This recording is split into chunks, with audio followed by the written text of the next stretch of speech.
en captivité, ils devaient rentrer. Et quand ils sont revenus à Jérusalem, la première des choses, ils ne se sont pas précipités de construire leur maison d'abord. Mais le premier souci pour eux était de rebâtir la maison de l'Éternel qui était détruite. Amen.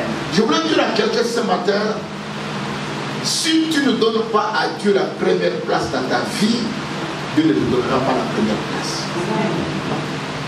Ce que tu fais pour lui, c'est ce que Dieu fera pour toi. Amen. Et voilà pourquoi aujourd'hui, nous passons des jours, nous passons des temps dans des jeûnes, dans des prières, nous prions, nous veillons, nous cherchons la face de Dieu, mais nos cœurs sont éloignés de ces dieux-là. On peut dire que nous les servons, mais quels sont les actes, quelles sont les preuves qui démontrent dans ta vie que Dieu aime le Seigneur? Vous savez, tu peux faire une accusation, même ici en Europe, ce qui compte le plus, ce sont les preuves. Où sont les preuves? Où sont les signes? Voilà pourquoi même Jésus-Christ lui-même, s'il n'avait pas de signes, s'il n'avait pas de preuves, les apôtres ne pouvaient pas croire que c'est lui le Christ. Vous savez, le jour qu'il les a apparus, qu'il est réapparu, et la Bible dit que Thomas n'était pas avec eux. Jésus a apparu aux 11 et à tous ceux qui étaient dans la maison. Il leur dit, je suis le Seigneur. Et il est reparti. Mais quand Thomas est revenu, on dit à Thomas, le Seigneur nous est apparu. Il était ici au milieu de nous. Thomas dit, non, je ne peux pas croire. Cet homme que moi j'ai vu mourir à la croix, je ne peux pas croire qu'il vous a apparu. Si c'est lui, moi je dois voir des traces, je dois voir les signes. Si je n'ai pas de voix dans ses plaies, je ne croirais pas. Mais quand Jésus est apparu, il a montré le plaie à Thomas pour lui, me voici. Et la Bible dit, Thomas dit, Seigneur, je crois maintenant. C'est-à-dire que dans la vie, il faut qu'on ait des signes, qu'on ait des preuves qui démontrent que nous aimons réellement notre Dieu. Et la Bible dit, quand ils sont revenus à Jérusalem, ils ne se sont pas précipités chacun à bâtir sa maison. Je vous donne un exemple simple. Tu as ta maison, nous tous comme nous sommes là, et nous revenons, nous constatons qu'il y a eu le... Quand vous servez le Seigneur, il y a toujours les ennemis qui viendront pour vous décourager. Tu ne peux jamais faire l'œuvre de Dieu sans que tu aies les gens qui viennent pour te combattre, qui viennent pour te décourager. Il y a beaucoup d'enfants de Dieu jusqu'aujourd'hui qui sont dans une grande distraction, qui croient que le fait de prier, le diable n'existe plus, il vous laisse libre. Non, au contraire. Le jour que tu te lèves, le jour que tu prends la décision dans ta vie, dans ton cœur, de dire aujourd'hui, je m'engage à servir Dieu de tout mon cœur, de toute ma force, c'est le jour où le diable va s'élever dans ta vie. Il va s'élever dans ta santé, il va s'élever dans ton travail, il va s'élever dans ton foyer, il va s'élever dans tes affaires, il va s'élever à tout prix pour te détruire.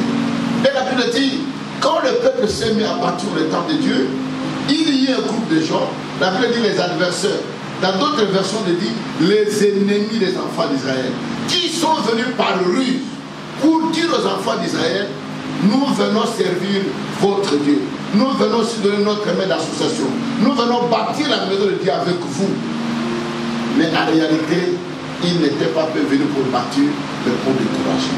Voilà pourquoi je demande aux enfants de Dieu d'avoir l'esprit de discernement. Il y a de ceux qui viennent, qui peuvent entrer dans la commission, le protocole, d'intercession, de la musique, de telle ou telle autre commission.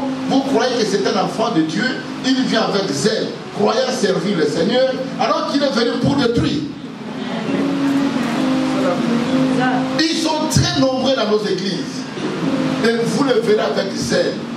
Vous le verrez là, ils sont là, dans l'œuvre de Dieu. Vous le verrez à tout moment.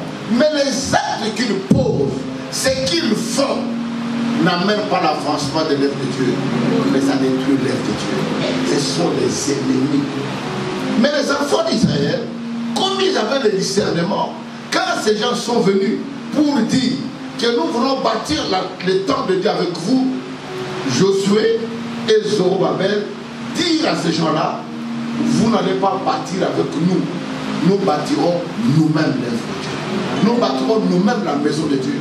Mais si c'était à notre époque, on devait dire gloire au Seigneur, Dieu, alléluia, gloire au Seigneur. Ils sont venus donner la main d'association. Non, tout le monde qui vient à l'église n'est pas enfant de Dieu.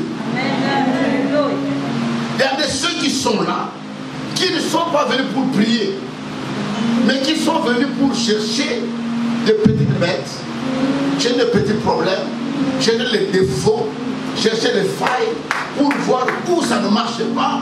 Et tout ce qu'on a prêché, tout ce qu'on a dit, pour lui, ça lui dit absolument rien. Ce n'est que les petits défauts là. Bonjour, bonjour encore une fois, peuple de Dieu, bonjour RTP Kinshasa, peuple du monde. Voilà, c'est encore une fois votre sœur, Maman Priscilla Kibissoa, servante de l'Éternel, journaliste à la RTP Paris.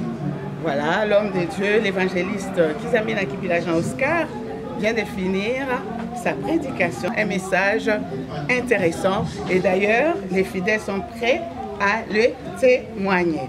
Voilà, j'en profite pour dire merci à mon caméraman Didier.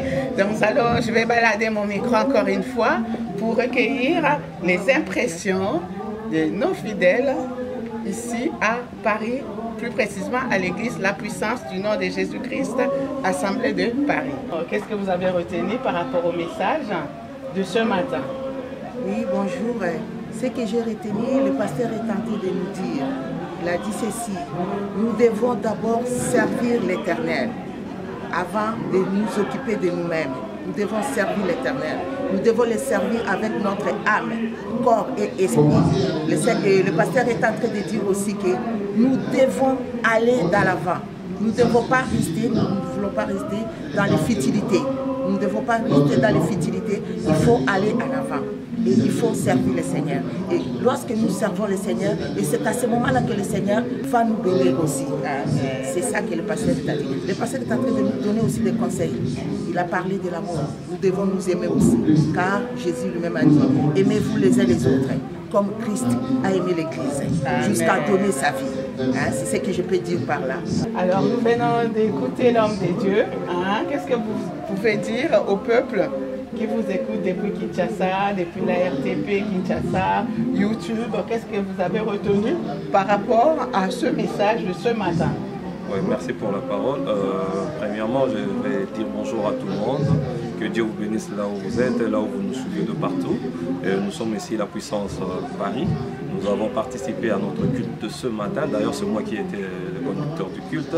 Et nous avons bénéficié de la parole de Dieu que l'homme de Dieu, l'évangéliste Kizamina Kibila, nous a apporté ce matin. Vraiment, c'était un culte béni, un culte fort, un culte vraiment extraordinaire pour nous. Et que Dieu nous a visités au travers de cette parole. C'était simple, comme la parole de Dieu est simple, mais l'homme de Dieu, il a parlé sur l'amour. Ce qui m'a vraiment impacté ma vie aussi et que je vais garder toute ma vie, il a parlé de l'amour que nous avons reçu le premier jour où nous avons reçu le Seigneur. Le zèle que nous avons eu le premier jour pour servir l'Éternel, et c'est ce que lui, il nous a exhorté à continuer dans cette vie de foi. Et l'amour, c'est ce que nous tous, et Jésus-Christ lui-même, comme il est l'amour de Dieu, c'est ce que nous tous, les enfants de Dieu, nous devons avoir de partout. Même si tu es de notre ministère, de notre communauté, mais tu dois avoir l'amour pour ton prochain, pour Dieu. Et il a insisté pour une chose qui était vraiment dans un haut niveau. Il a dit que Dieu vient avant toute chose. Donc c'est ce qui nous a vraiment bénis et je vous bénis dans le nom. La parole de ce matin plutôt m'a fait tellement du bien. Et il a même anticipé sur les thèmes que je vais développer cet après-midi. Qu'est-ce que vous avez retenu concrètement par rapport au message de ce matin? J'ai retenu beaucoup de choses, mais le plus important, c'est cet amour que nous avions eu. Quand on a reçu Christ, la plupart d'entre nous, on l'a perdu. Donc il faut qu'on retrouve à ces premiers amours, on le retrouve plutôt, et puis qu'on serve vraiment Dieu de toute notre force, de toute âme et de toute notre pensée. Bonjour, homme de Dieu. Bonjour, la servante de Dieu. Moi, c'est le pasteur Daniel. pour les uns, pour les autres, le pasteur Dan Daniel. Voilà, je suis le pasteur responsable de la grande communauté La Puissance ici à Paris. Le message d'aujourd'hui, c'est un message de l'air, parce que l'homme de Dieu, il est resté biblique, il est resté dans la vérité, pour ne pas chercher à plaire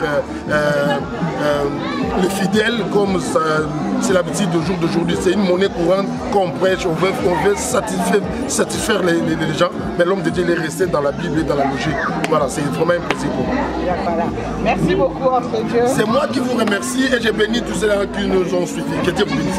Okay, merci, bon dimanche. Merci, bon dimanche à vous. Voilà, nous sommes arrivés à la fin. Et merci à toute l'équipe de la RTP. Merci au peuple des dieux. C'était votre humble servante, Priscilla Kibissois, en direct de Paris, journaliste à la RTP Paris. Bye bye, à notre prochain numéro. Merci.